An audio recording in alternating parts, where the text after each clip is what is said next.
Tomorrow, Tucson City leaders will talk about supporting the Santa Cruz River becoming an urban wildlife refuge. This designation would be the first of its kind in the state. 13 News reporter John Macaluso spoke to a couple local groups about what this designation could mean for the future of the river. John. Hey Val, well they tell me that much of southern Arizona has shown support in making the Santa Cruz River a wildlife refuge, and the city of Tucson is just the last piece. And a refuge would bring in federal support, federal recognition, and federal resources that would make us accomplish our mission that much more easily. If the Santa Cruz River were to become an urban wildlife refuge, it would be the first in the state of Arizona.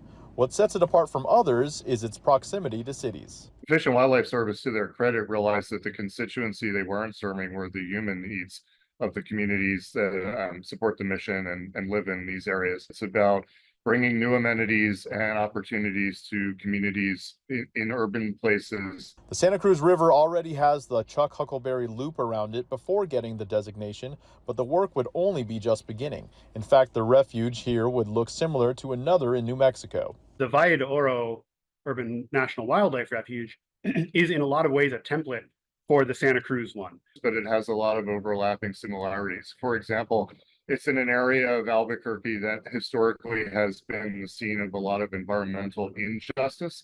And now the Fish and Wildlife Service and the urban refuge there is remedying that to some degree.